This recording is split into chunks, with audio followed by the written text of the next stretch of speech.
Good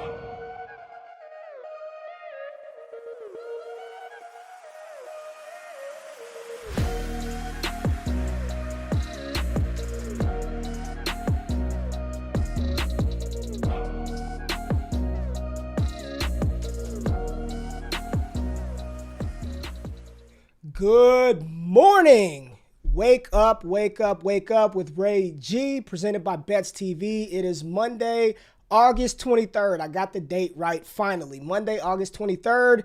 And the sun is out. It's a beautiful day. I'm excited to be joined by my partner in crime, the producer of the show, my co-host, Jordan Richards. Jay, how you doing this morning, baby?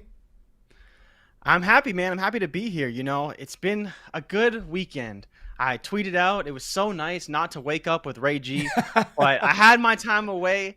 I'm so excited to do the show again. You know, as much as we talk, it's good to have some time off from each other, but I'm happy to be here, excited.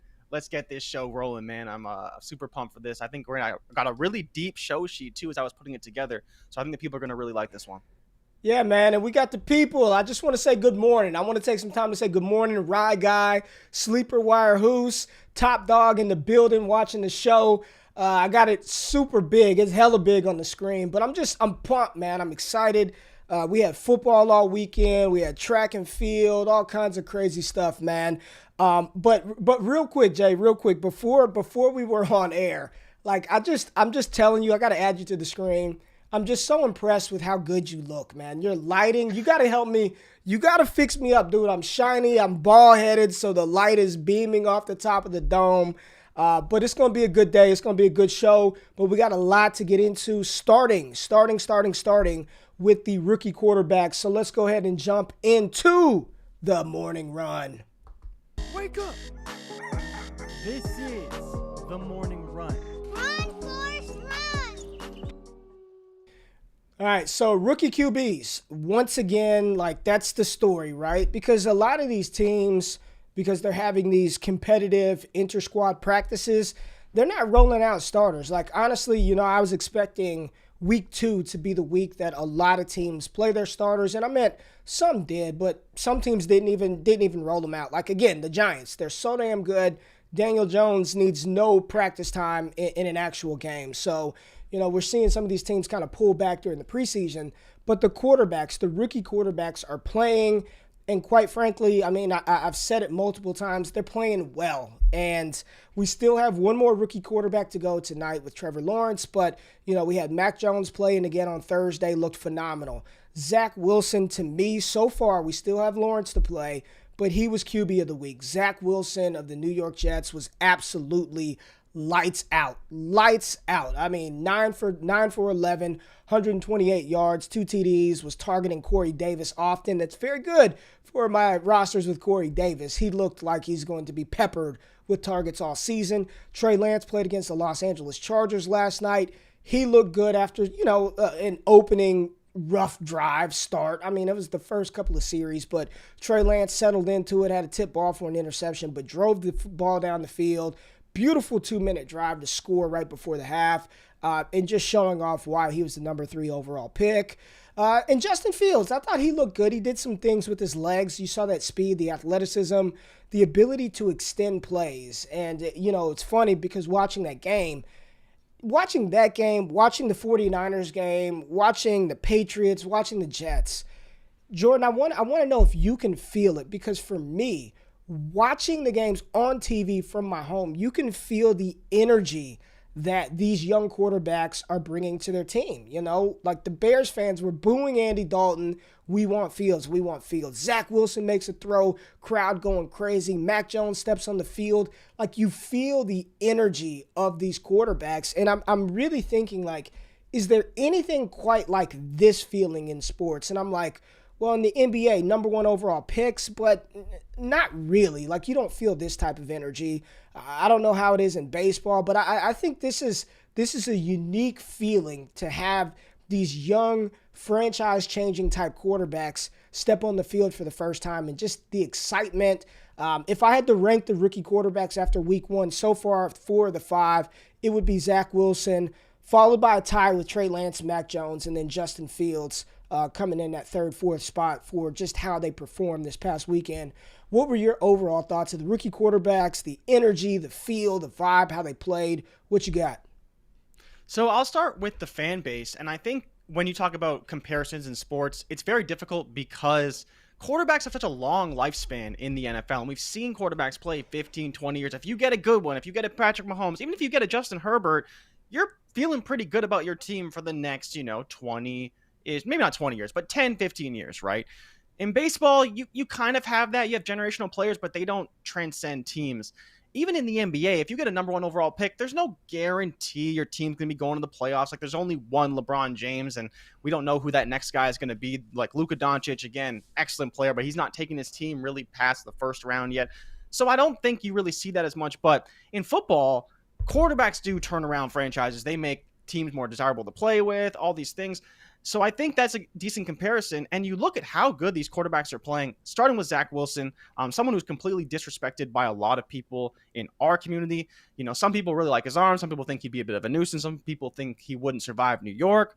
I don't think he's going to have any problems with that. He looked excellent out there. He was making throws the right way. He was throwing the ball in the right locations. He was looking DBs off with his eyes. Like, there was a lot of things to like with Zack Wilson. And so he was easily, for me, the most improved, maybe not the most improved, but the one that I liked the best from what I saw.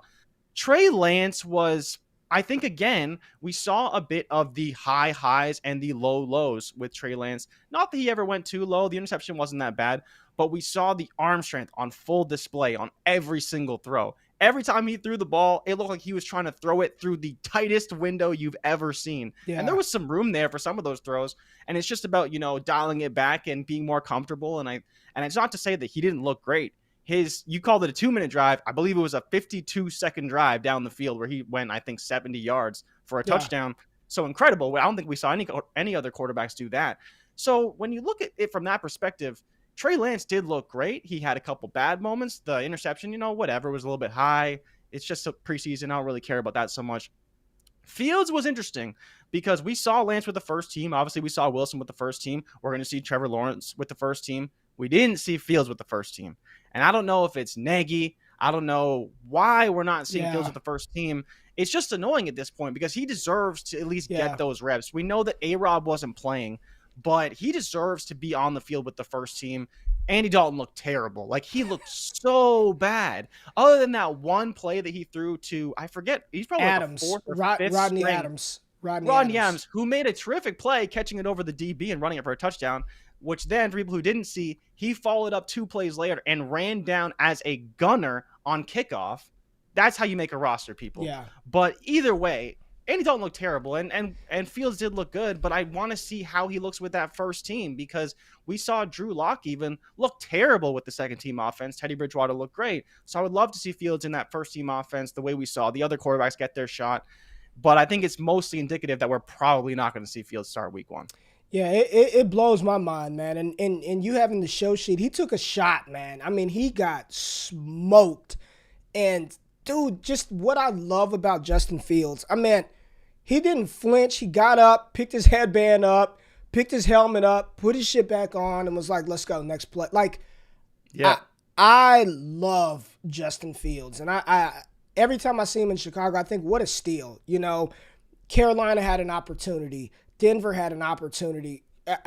He's great. Atlanta, I mean, goodness, can't you imagine Justin Fields with Calvin Ridley in his home state of Georgia? I think he's just incredible, man. And I tweeted out, I'm not sure how this quarterback situation, how this class is going to shake out. Like, who's going to be the best NFL quarterback, winning titles, pushing for Super Bowl contention, compared to which one is going to be the best fantasy quarterback? I don't know. Or which one is going to be, the most electric. Like, statistically or whatever, yeah. I have go anyway. I have no clue, man. And we know T-Law went 101. He was the first pick in the draft. I don't know if he's going to be – situation matters, right? To a certain degree, landing spot, coaching staff, coaching philosophies, team philosophies, that all factors in to what a quarterback is able to do. And I think a lot of people get that distinction confused, right? I'm not saying that landing spot and which team drafts you is the end-all be-all. And because the Patriots drafted Mac Jones, he's going to be great. But I do think there's something with how an NFL team, how a coaching staff wants to run an offense. The Cleveland Browns don't want to throw the ball 45 times a game. That's not what they want to do.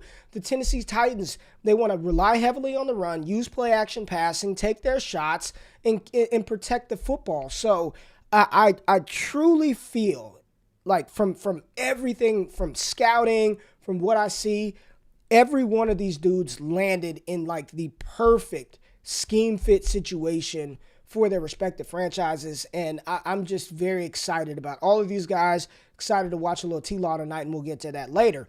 But let's talk about a little bit of the other side of that Bills-Bears game, and that was Mitchell Trubisky, the revenge game. And I saw a lot of people talking about the Mitchell Trubisky revenge game, but there was another story inside of that, the Justin Fields, Jake Fromm revenge game, because Georgia decided to keep Jake Fromm and let Justin Fields and Jacob Eason transfer out to Ohio State and Washington. So I thought it was interesting to see Jake Fromm versus Justin Fields, another small storyline in that game.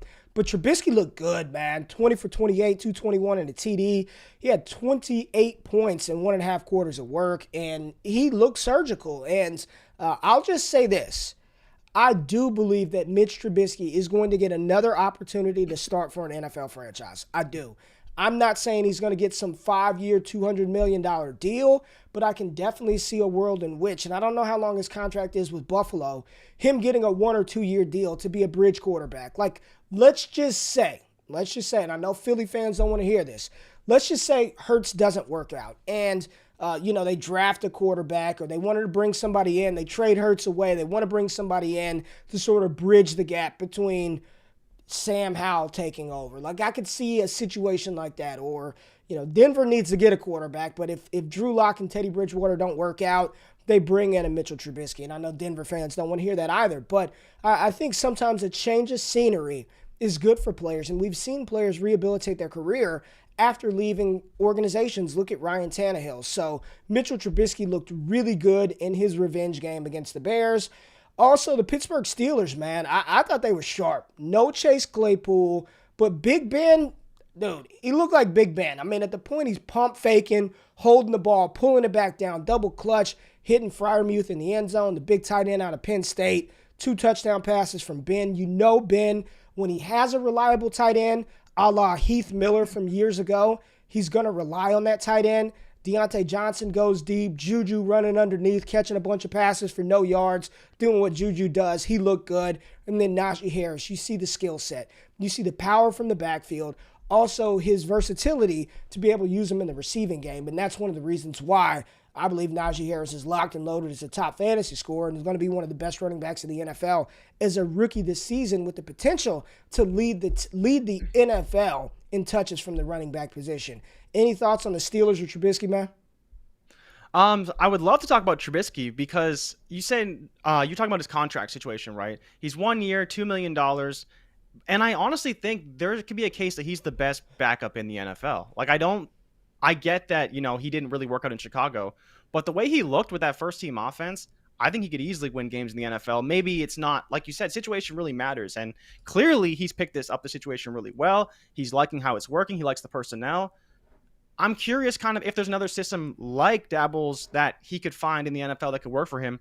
Touching on the Steelers, though, Steelers look damn good, like so good. And even on that second Freiermuth touchdown, he was the only route. Like, Ben looked his way only. I was looking to see if Deontay ran a route. He ran an out route, lazy. Ball wasn't going to him. It was literally a second play straight to Freiermuth. They just said, whatever, we're going to run it. We're going to throw it.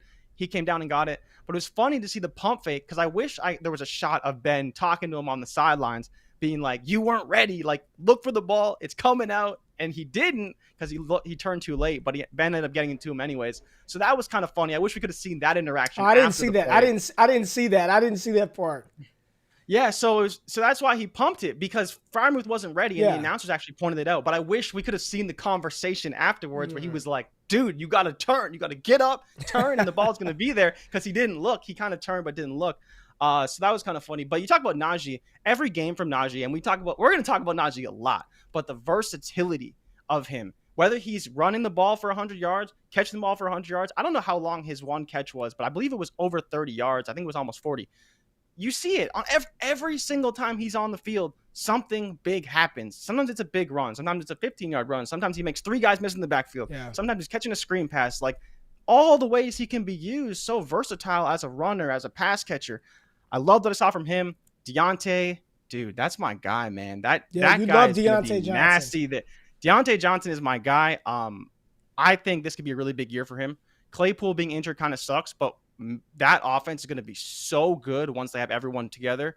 And so I think just from what we saw, I think the Steelers probably had the best between them and the Bills. I think we're the 2 best teams, like kind of first teams we saw. But to see it with Ben, I couldn't even imagine how good the Bills are going to look with Josh Allen and Stephon Diggs. Like, that offense is going to be scary this year. They were scary last year, but that offense could be really scary this year. So let's move on to the Dolphins and talk about Tua. And was this his final stat line from the game that you have on the show sheet? Yeah.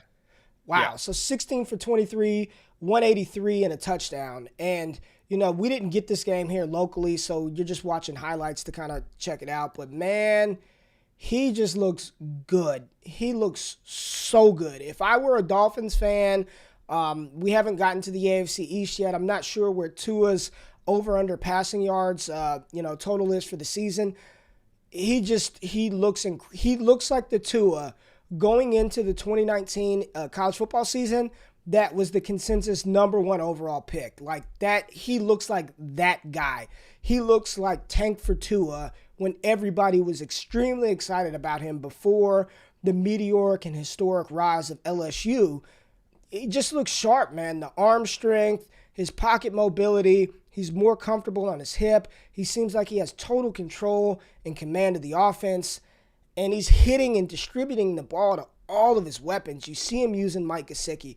You see him checking down to the running back. You saw him get Jalen Waddle involved. He still doesn't have Will Fuller out there. Once Devontae Parker is doing his thing, I mean, this could be scary. And I saw some people tweeting me like, yo, I've got some money, dark horse candidate for NFL MVP, and it's Tua.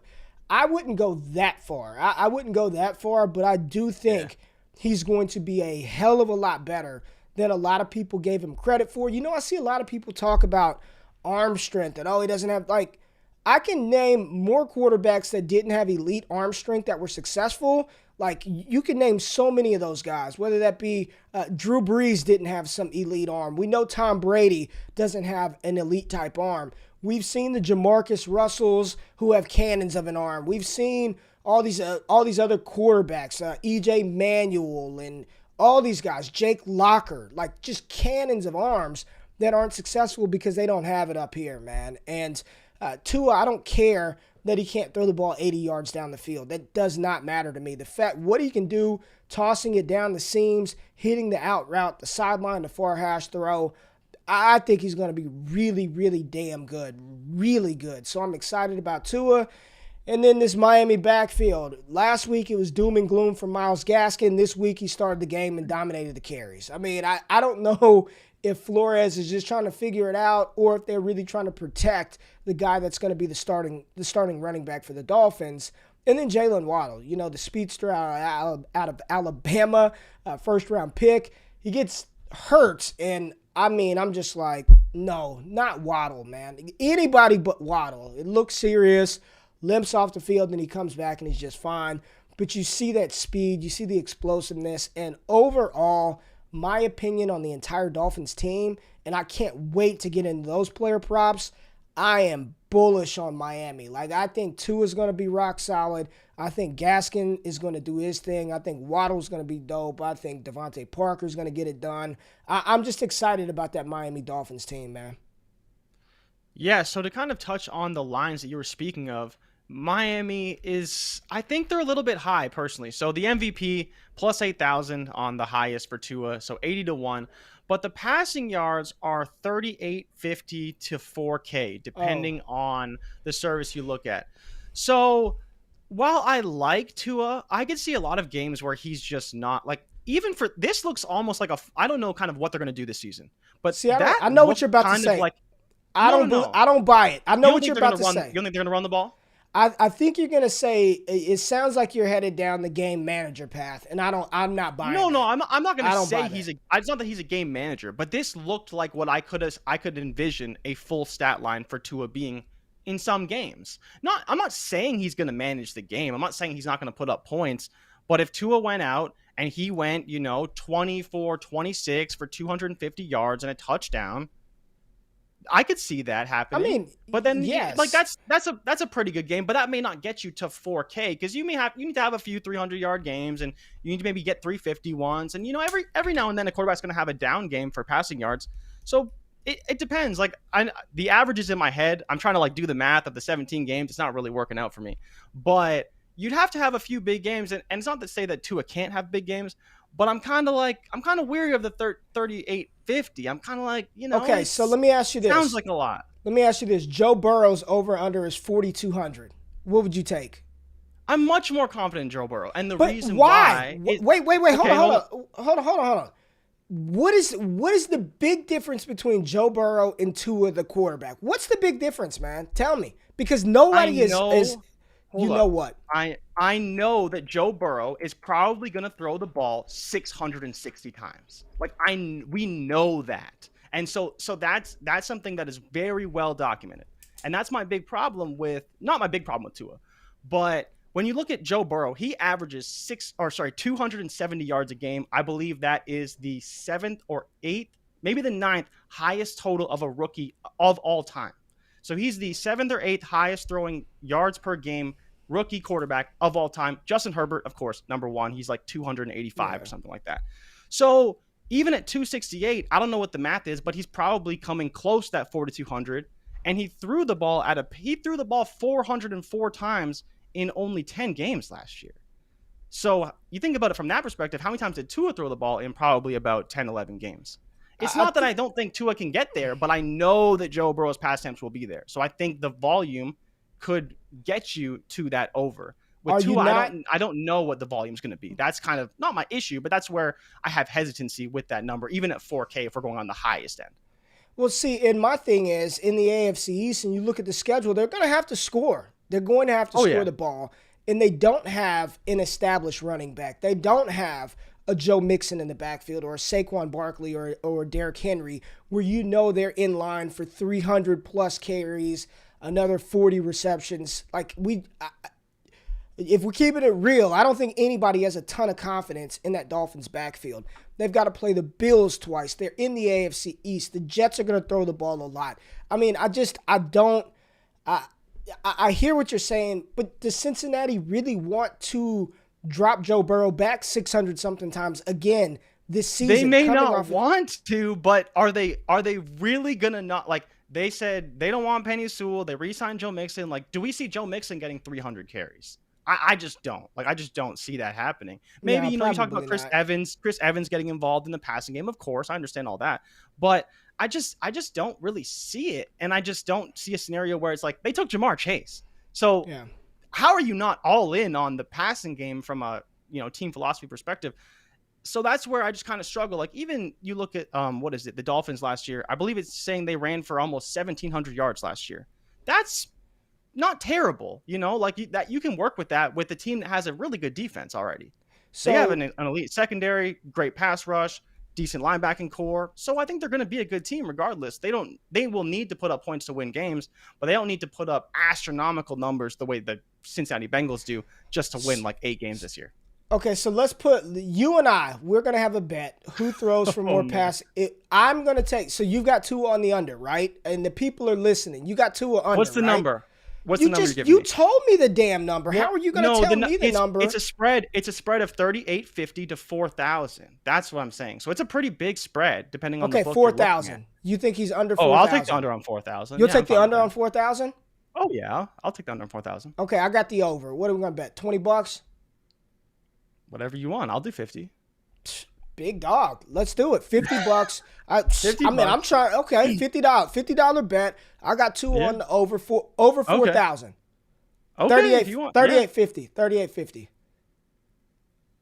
All right, I'll take the under. You'll take the under 38.50? I'll give you the juice. Ooh. I'll give you the juice. Book Juice. it. Book it. I'm Take writing it Take down. I'm writing it down. It's not that I don't like Tua. I do like Tua. You don't like him. You don't. It's okay. No. It's the yard. If you wanted to say I want Tua's over passing touchdowns, I'd be like, cool, because it's probably like 20, right? But you look at his over for yards, I could see a scenario where he doesn't throw for a ton of yards. There's nothing wrong with that. He's 23 and a half touchdowns. If you think he throws for 27, I'm cool with that, because maybe they don't always run in the end zone. I'm bullish. Right? I'm taking. Somebody said in the comments, Canadian or U.S. Just $50. Question. $50. $50. We'll send it PayPal and the conversion to do it, right? But I've got the over. 38.50, lock it in. I'm taking the over. You're taking the under. But let's talk about Cincinnati real quick. They're not on the show sheet. Now, just, there was a lot of talk about the rookie wide receivers. Like, that was like all the buzz. Outside of the quarterbacks, it was like the pass catchers. Right now, who's looked the most impressive? Because Jamar Chase has not looked impressive early. Devonte Smith's played one game. Jalen Waddle's been in and out. No Rashad Bateman. No Elijah Moore. Who's been the most impressive rookie wide receiver for you so far this preseason? That's really hard, and I'm gonna disrespect somebody because I'm not gonna know who the most productive has been. But for me, it's honestly Devonte Smith. And people are gonna say, "Oh yeah, it was only one game, 2 quarters," but he looked as good as I wanted him to look. He had a couple drops or whatever, but I don't really care about the early issues. He was separating at an elite level. He was running crisp routes. He was catching the ball. He was making defenders miss in the open field. He was doing things that I wanted to see him do. I haven't seen Chase catch a whole lot of passes. He's been dropping balls. He hasn't been running great routes. I've seen him run a few lazy routes, and I don't like to be the guy who says, oh, when the ball's not coming to him, he runs lazy routes. But I did notice it. It is not a great look for a rookie wide receiver trying to get on the field. He's maybe, feeling good about himself, that he's going to get the targets, all that stuff, 4th overall pick. But, like Nico Collins has looked pretty good. I'm trying to think of some other guys who've looked good in the preseason. Dyami Brown looked very good. Yeah, in that game against Washington. He looks very good. I wish I saw Elijah Moore like so bad because I know he would have a play. So for me, it's been Terrace Marshall and Dyami Brown. I just think those two so far. And I think Smith looked really good in limited duty. And it wasn't just he only had 2 catches. A lot of people talk about jamming and press coverage. He's so good off the line of scrimmage. Like, his release is off the line. I mean, it's Jerry Jeudy level of just elite. Get off me. Yeah, it's legit. But I think there's a world in which Dyami Brown pushes for significant playing time in Washington this season. And with his ability to track the ball down the field and Ryan Fitzpatrick's YOLO mentality, I like Dyami Brown, and then Terrace Marshall as well. Rondale Moore looks good as well. He'd probably be like 3-4 for me. He just looks explosive. My question is, and this leads into the Kansas City-Arizona game that was god-awful, how the hell did Cliff Kingsbury get this job? Like, what made him qualified to be the head coach? I don't buy it, man. I think he's an OC. He really is. I think he is a hindrance as the head coach to Kyler Murray, to that entire. Like, I'm just not buying it because they have so many weapons around. You look at the chess pieces on defense with Isaiah Simmons. They've got Zaven Collins, Byron Murphy. They've got Budda Baker. They've got pieces, Chandler Jones and J.J. Watt. And I know it's the preseason. Offensive side of the ball, you've got Kyler Murray. You've got DeAndre Hopkins, A.J. Green, Rondale Moore, Christian Kirk. You drafted Andy Isabella over DK Metcalf. I mean, I was working out. I was on the Stairmaster, and I literally wanted to just tweet out what made him qualified for this job. He didn't win at Texas Tech. The game was terrible. Mecole Hardman looked good. Clyde Edwards-Helaire got hurt.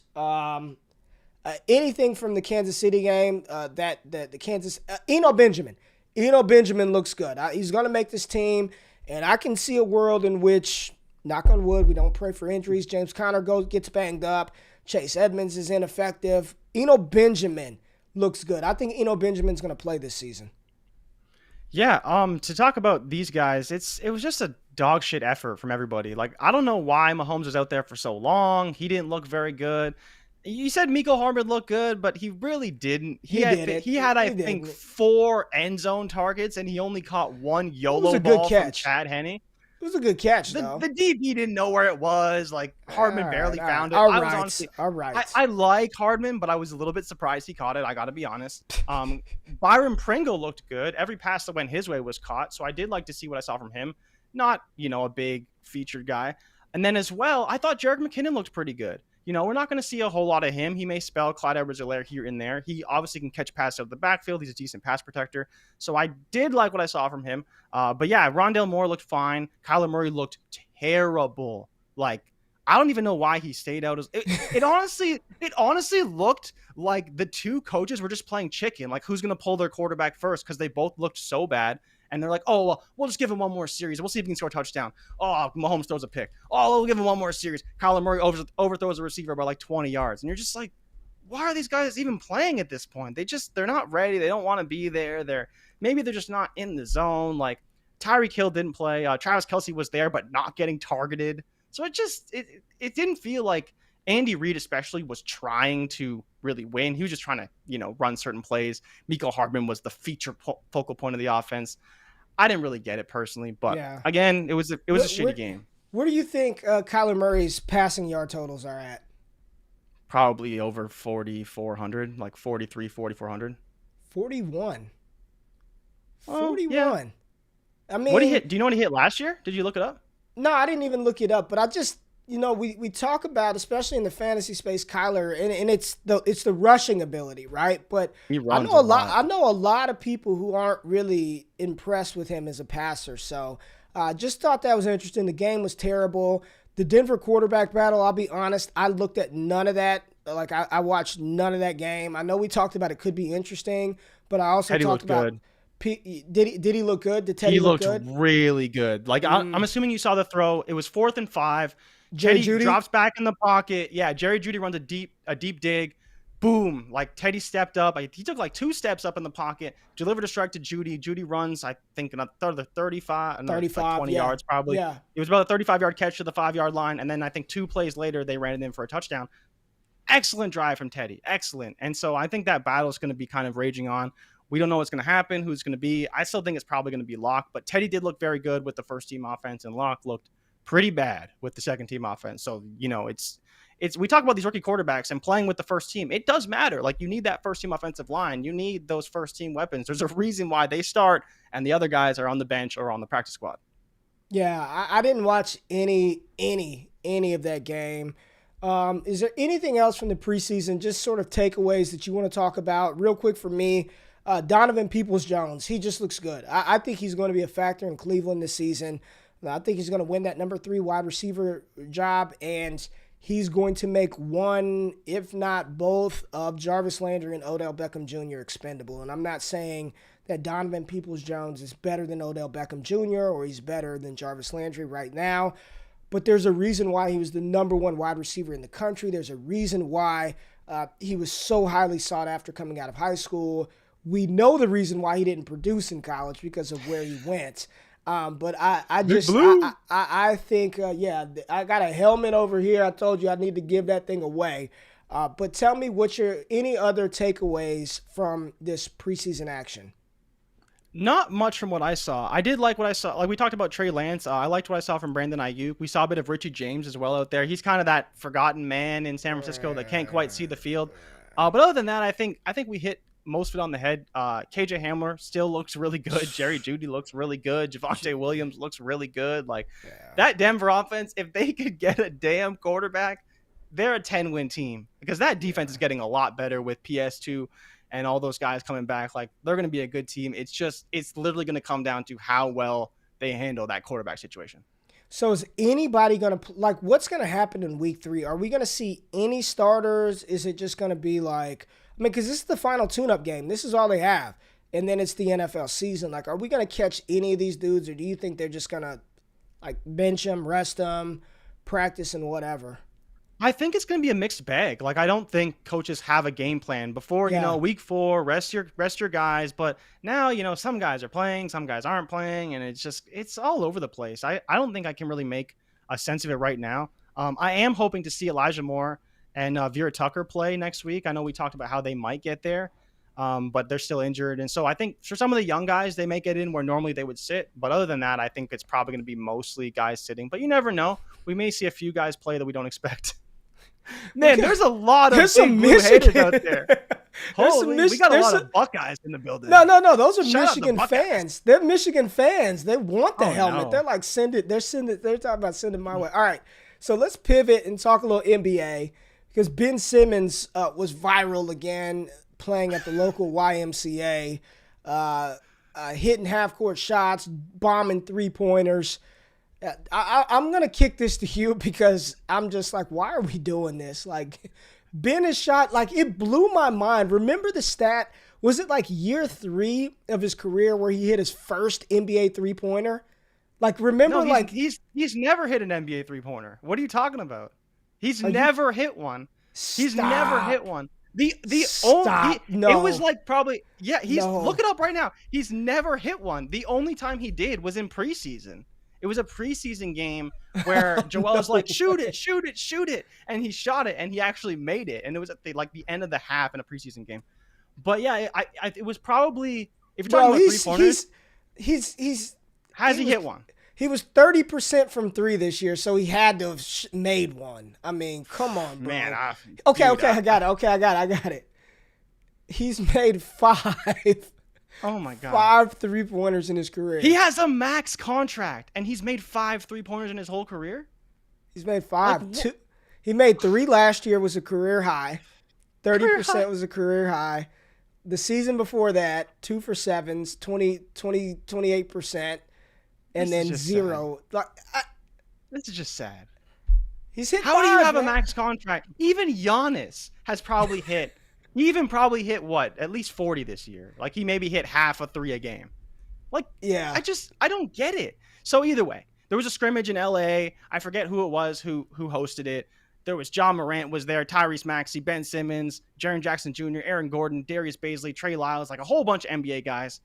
Ben Simmons apparently, you see the video. Ben Simmons bombs it from like half court. Then you see John Morant come up, windmill bang on everybody. Like that was kind of the 2 big highlights. You saw some nice plays from some other players. Jaren Jackson looked pretty good. It's just cool to see these NBA players just scrimming in like a regular game, just having fun. Like you saw Ben drop it to Tyrese Maxey for a 3. A few little plays here and there. So that was just kind of like some fun in the NBA. We don't see a whole lot of that, but every time you do see a run, it's always kind of fun, You see Melo actually in a lot of those runs, which is hilarious. But it was just good to see, some of the young guys get some run play. But, of course, Ben goes viral because he hits a 3. And it just reminds me of that one meme of Ben in practice. Like, I don't know if you've seen the video, and I wish we could play it without getting taken off the air. But it's Ben Simmons in practice, like warm up before a game, shoots a 3 from the corner, makes it. And it's the reactions from the dunk contest. It's like Kenny Smith going, yeah. Oh! And like Shaq and all these people going nuts and he's making a 3 and it's just a montage over and over and over. It's one of the funniest videos you ever see. Just look it up. Ben Simmons 3-point reactions. One of the funniest videos you will ever see. I'll have to post it on Twitter later because it's just so good. I love that video. It makes me laugh so much. It blows my mind because I mean he's unquestionably one of the best basketball players in the world, right? He's in the NBA. Yeah. He's one of the best basketball players in the world. Like, how are you that scared, unqualified to shoot from beyond the arc? Like, I don't understand it. A lot of people have talked about it, like sports psychologists. What is he going to need? But if I were a team, I'm not trading away the farm to acquire Ben Simmons. I think he's a good put. They wanted 4 firsts. Yeah, they wanted 4 firsts. I'm not doing it, man. I'm not doing it. But in some in another sport, let's talk Major League Baseball. And I literally did not know he was still playing. I think we talked about this a couple of weeks ago, way before the show started. But Miguel Cabrera, 500th home run this past weekend. And this was an awesome quote. It's something special for my country, for my family to be able to do this. I'm really happy. What are your thoughts on Cabrera in his just Hall of Fame career? I don't know how old Miggy is, but at one point in time, he was on top of the world. Like the same way we're talking about Fernando Tatis and we're talking about Mike Trout. At one point in time, I mean, and I'm not even the biggest watcher in Major League Baseball, but everyone knew who Miggy was or is. So what are your thoughts on this amazing accomplishment? And right now, he's only one of 2 active Major League Baseball players with 500 home runs. It's him and Pujols. So what are your thoughts on this? So to talk about Miguel Cabrera, he's 38. So he's, towards the end of his career. He's been going down for a while now. Since about 2016 was when the last time he hit 30 home runs.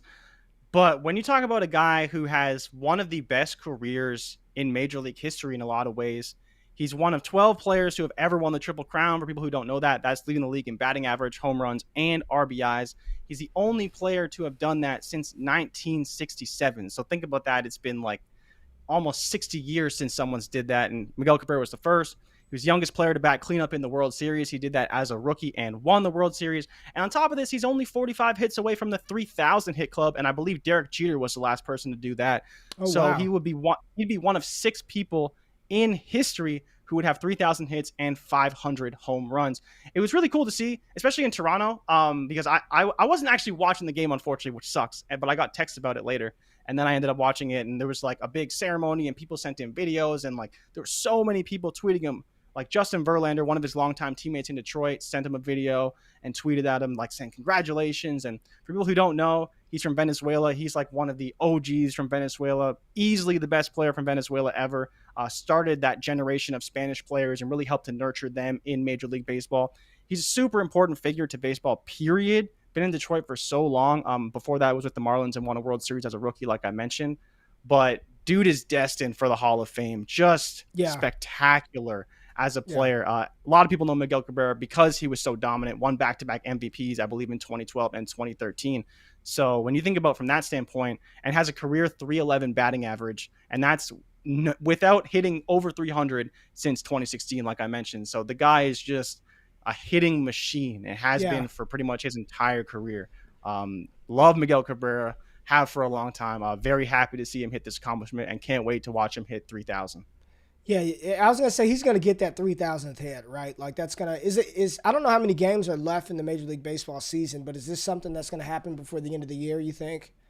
So actually, beginning of the year, there was a quote from him saying he wanted to do it this year, but projecting it out, it's probably not going to happen this year, but he's under contract till 2023. So he'll definitely do it next year, early next year, probably sometime in April. But you never know if he gets hot after this home run.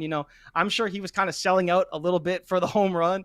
Now he'll be trying to just get the hits, right? He hit the 500. He's just going for the hits now. So I'm sure he'll be happy with singles going forward as long as he can get to that 3,000 or try to go for it this year, but definitely hit it next year. All right, man. Anything else from the sports world that you want to touch on before we get into this preview for tonight's Monday Night Football game? No, I think we got most of it. Anything you want to hit? I mean, I kind of want to talk about Sha'Carri Richardson. You want to talk about Sha'Carri? I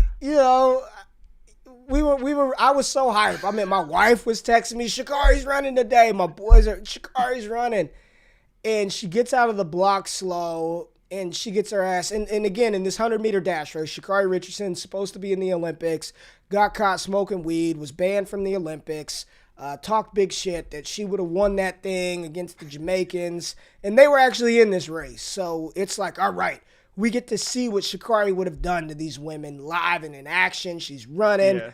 She gets out of the block slow, and then next thing you know, she is getting smoked, and then literally and figuratively smoked. And then she's in last place. She gives up probably the last 30 meters of the race. And then the interview at the end where she's just running her mouth, it's one race, no big deal. Cussing on the thing. It was a bad look for Sha'Carri. She's still very young. But if you come for the king, you best not miss. And she came for those kings, those queens out there running, and she missed and failed miserably. It just looked bad. And there were a lot of people in the track and field world saying, like, you can practice all you want. There's nothing like stepping on the track. It's nothing like getting in the blocks with some of the fastest women in the world, the fastest people in the world around you, and then competing. So Sha'Carri probably needs to dial it back a little bit, get back in her bag. But it was not a good look for Miss Richardson this past weekend. No, and like you said, it would have been fine, but she had that interview, and it's like, she was talking like she won. Like she was talking like she won to all of her haters, saying, "You doubt me. You keep talking shit about me." Whatever, man. To each their own. It was not the path I would have taken. I'm not gonna come at her too bad. She wants to talk her shit. Go for it, because I hope she can get back and she can actually redeem herself. But it was not a great look on face value yesterday. All right, man. Let's get into this Monday night game. Let's beat the rush. Wake up! This is Beat the Rush. Get out of the way, jackass! All right, so tonight we have, who do we have playing tonight? It's the Saints, right? Or no, it's the who's Saints playing tonight?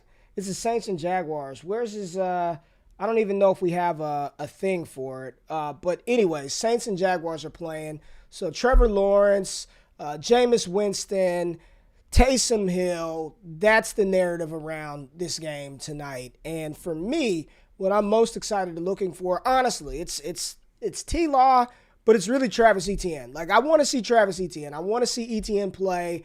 I want to see him get carries. I want to see how he works in tandem with Trevor Lawrence, with James Robinson, with Carlos Hyde, with Laviska Shenault. It's this Jacksonville offense, bro. Like, that's what I want to see. The Saints side of it, I guess, what's his name? I want to see Taysom and Jameis. What's going to happen there? For me, honestly, it's Tony Jones. I want to see if he's got a shot to actually overtake Latavius Murray for that RB2. Maybe he's the RB3, Tony Jones. But for me, it's all about Jacksonville, Lawrence, Etienne, Robinson, Shenault. What do you want to see? And I see Eric in the chat from YouTube interested to see these New Orleans wide receivers. I mean, I'm not. Not really. I'm not either. Like, I don't think they're, I guess, Callaway to a certain degree. I don't know if Traquan's playing, but I'm not even interested in seeing them. Like, I have no interest in New Orleans at all, really. It's just how this quarterback battle is going to shake out so we can make our adjustments in fantasy. But for you, what are you looking forward to looking at this game? I actually am excited to see the quarterbacks. I want to see how they're used, and I want to see if Sean will actually use them in similar ways, because we both know they're two completely different quarterbacks. So how did they kind of situate this? And for people who don't know, Sean Payton actually talked about how he wanted to make a decision on the starting quarterback before next week preseason game. Now, they're probably not going to play anyways, no matter who's the starter, but it means this game is very important for both of those quarterbacks, because it gives, as well, the team 2 weeks to practice with the presumed starter in the offense, illustrating the offense, figuring out what they're going to do from an offensive standpoint heading into week one. That's all really important, and you need to have that figured out. These coaches can do whatever they want to do as far as who's going to be the starting quarterback behind closed doors, but the team themselves need to know so they can put together an offense, because these two quarterbacks are so different. Yeah. But like you said about Travis Etienne is the X factor here. We didn't see much of anything of him. That can mean two things. It either means he's the starting running back, or it means he's just not even close to being up to speed yet, which are two completely different scenarios. We don't really know what it's going to be. And so for me, it's like, what is going to happen with this situation? We want to see Travis Etienne. He was drafted in the first round, but we also think James Robinson is a talented running back. So how does this shake out? And Trevor Lawrence, I think, is going to be great. I hope we see him throw the ball more to all of his pass catchers. Marvin Jones made a great play last game. Hope to see some G.J. Shark, like you said, Laviska Shenault. Maybe to see if we can get the tight end involved. We haven't seen much of the tight end in Jacksonville, but I could see a situation. Who's the tight end now? I believe it's Tyler Eifert. Is he still there? I believe so, yeah. I believe Tyler Eifert. So, pretty talented tight end. We've seen some great times from Tyler Eifert, but we'll see. Like you said, though, it's all about Etienne and a bit of that defense. I want to see if that defense can kind of look good. The Saints defense is excellent, so I am worried for if Cam Jordan plays, if Marcus Davenport plays, Trevor Lawrence is in trouble. He is in trouble. So I want to see how that all shakes out, and hopefully they don't play and Cam just pushes Trevor over or something if they do get there, because those boys, they'll get home. They'll get home against that Jacksonville offensive front. So let's take a look at the Saints futures, right? So right now, the Saints last year got 12-4. And this is interesting. So you can get minus odds for them to make the playoffs, but then plus odds as well. It's the other way. Yeah, this is plus interesting. For them to make it, yeah. It's plus for them to make it and minus for them to miss it, right? Yeah. Okay, and then win the division, 3.5 to 1. Over under wins 7.5. I mean, for me, I'm probably taking the under, man. I mean, the plus odds aren't great, but do you see New Orleans getting 8 wins this season? I know Kevin Adams in his Magic Sports Guide, he's got them at 7-10. You do think they get over 8 wins this year? I think their defense is plenty good enough to get them 8 wins. I think that's the kind of underrated part about this team is that now they have they've relied on the defense before and they've won games. Like Teddy Bridgewater was a quarterback. I think they only averaged like 12 points or 15 points allowed per game. When the defense needs to turn up and they know they need to turn up, I believe they can rise to the occasion. The problem is that they don't always play that way. When Drew was at quarterback, they didn't always play their hardest because they knew that Drew could put up 30 a game. So they just focused on not allowing the big play. Now they have to lock down every play, every rep, all season long. And I think they're prepared to do that this year with the guys that they brought in the offseason. They lost Trey Hendrickson, but I'm not worried about that on the defensive line. They got plenty of guys to kind of retool. And so for me, I think Jameis is going to win the job. I titled this caption "Over the Hill" because I'm hoping they're over Taysom Hill. Jameis Winston will be the starting quarterback, and they'll figure it out. I know Michael Thomas isn't there, and that's a bit of a concern. That's a big concern. That's a big concern. He's a chain mover. He's a chain mover, but I think as well they have an elite run game. They have a really good offensive line. They have 2 good running backs. If Tony Jones gets involved, they have 3 good running backs. They just need to make a few plays through the air, and they need to play good defense. And I think that can lend you to 8-9 wins. They have probably, if they're a good team, they have 4 wins laying in their division. They're probably going to lose both games to the Bucs, but they could easily beat the Falcons and the Panthers with good defense. But are they going to play up to snuff both those games? Right? So they beat them. I think they went 4-0 last year against those teams.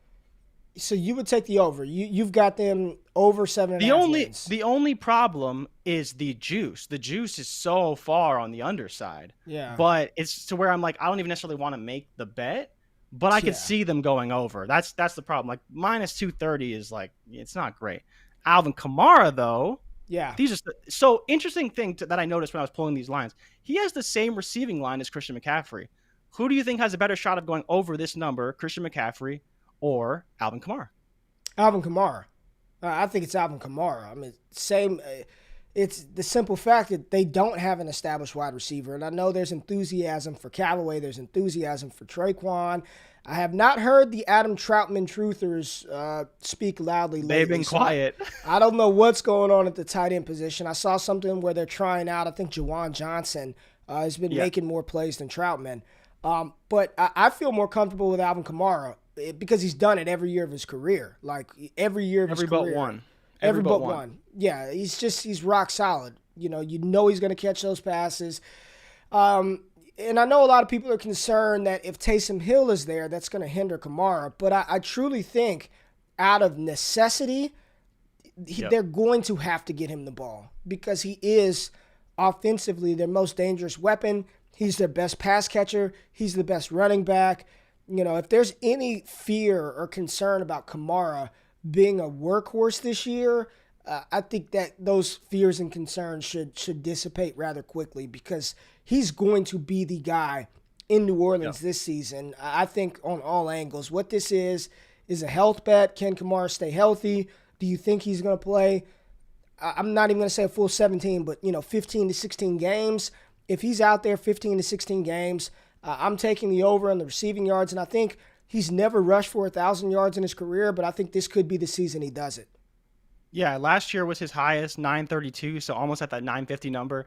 And interesting point as well, this is the first year of his new contract. So his new contract kicked in. So that's something to note too, is that it's his new contract now. So he's got to start earning that money a little bit. And with Michael Thomas out, he's going to be the focal point of the offense through and through. But again, on the defensive side as well. So that is a fair point. So if you want to move along now to Bucs futures, close out the NFC South, the Bucs are the clear-cut favorite, of course, for just about everything. I don't believe they're favorites to win the Super Bowl. Believe that's still the Chiefs, but plus 700 on the Bucs to win the Super Bowl. Minus 185 and an over-under win total of 11.5, which is super light for the Bucs, in my opinion. Minus 148 for the over, plus 138 for the under. And our Magic Sports Guide by the Kevin Adams, Magic Sports Guy, 13-4 for the Bucs this season. How are you feeling about it, Ray? Obviously, the Saints are coming way down right now as far as we're concerned and how their team's looking. The Bucs should easily run away with this division and be favorites in the NFC. I mean, they're the only team to bring back they're complete starters on both sides of the ball. They brought back all 22 starters. Tom Brady's second year in the system. The receivers more comfortable with him. I've heard and seen some people say they think the Bucs can go like 16-1, 16-2. Like I don't know about that, but 11.5. Give me the over. I think Tampa Bay is going to run away with this division. I think Tom Brady. I think, and I don't know what his Super Bowl odds are, but I'm not Super Bowl, but MVP odds. Matter of fact, we do know. Let's pull up Tom Brady. MVP Come on. plus 1,400. Plus 1,400 for Tom Brady.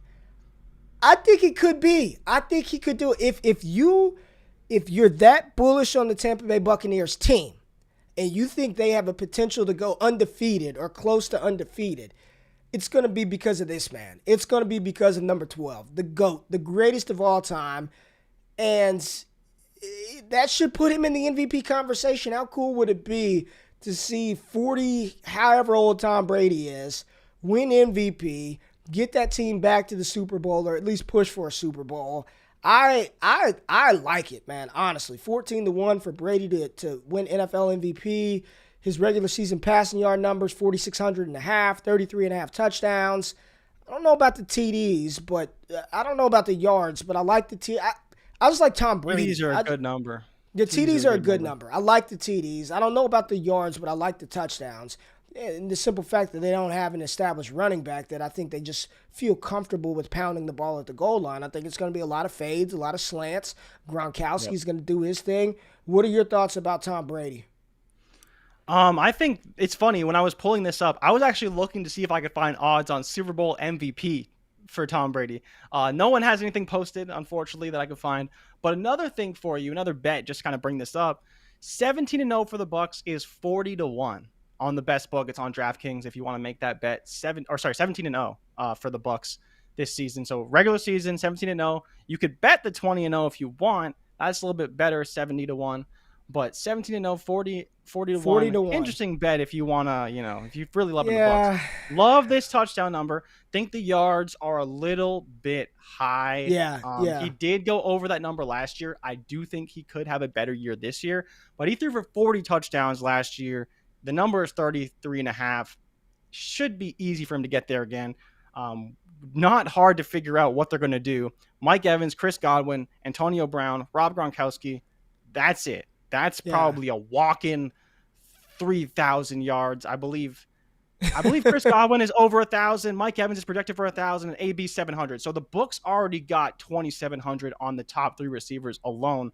Not to mention Gio Bernard probably getting involved. Not to mention other guys probably getting involved. How are you feeling about Tom Brady and this Bucs offense overall? I mean, I like him. And you talked about Godwin, and we'll put that up right now. Godwin, 1075.5. We got him projected at 946. I like it. I mean, I don't know. I don't know. So let's just look at Godwin, 1075.5. We've got Mike Evans at 1,000 even, right? 1,000.5, 9 receiving touchdowns. And then we've got Antonio Brown at 700. I honestly feel best about Antonio Brown getting over 700 yards of all of these wide receivers. But if Tom Brady's going to throw for 4,500 yards, could he have 3 1,000-yard receivers this season? I think AB is going to lead this team in targets. I think he's going to lead this team in receptions. I think he's got a chance to lead in targets, receptions. I'm not sure about yards because Mike Evans still gets down the field. But I like AB's line more than anybody else on this Bucs pass-catching attack. Yeah, and I think you made a good point. And the problem for Godwin, and I think why we have him projected so low, and I think the projection's a little low personally. I like Godwin a lot. But I think the problem is that AB's going to eat into his regular work. Like, we're not going to see outside wide receiver AB anymore. We just don't need that. Yeah. So we're going to see him working the middle of the field, probably that intermediate area. Chris Godwin, same thing, that intermediate short area. All three of them can do everything.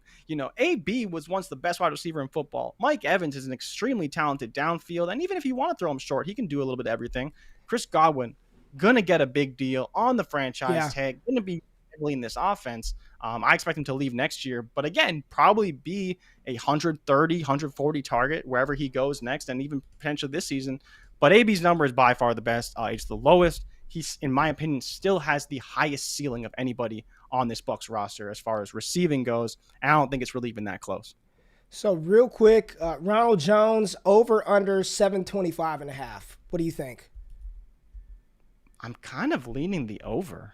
Okay, if you're leaning the over, Leonard Fournette, his rushing yards are at 650.5. Would you take any action? I take the under there. I probably wouldn't take any action, but I take the under on Leonard for sure. If I was it's minus 120, so I don't even like those odds. But I don't think Fournette's 650. And if I had to bet, I think the over on Ronald Jones would be where I'm at as well. I do think he's going to lead that team in rushing. I don't know about touchdowns. I don't know about receiving receptions, but I do think Ronald Jones, 725.5. I would take the over on that. But good show today, Jay. I appreciate you, man. We woke up today, Monday. The sun is blaring through. I tried to do the window open thing like you, and it just looks like striped sun. I tried this new thing to get the glow up like you. I got that shiny shit, man. But we appreciate everybody in the comments. We appreciate y'all tapping in with us every single day, 8 a.m. Eastern Standard Time. Wake up with Ray G. But that's it, man. Y'all have a good Monday. We'll be back. Who are we looking at? What division are we previewing tomorrow? Do you know? You want to get – well, we got to do college football, man. It's college football week. College football. College football week. We'll talk a little college football. We'll talk some more futures. Y'all be blessed. Have a great day.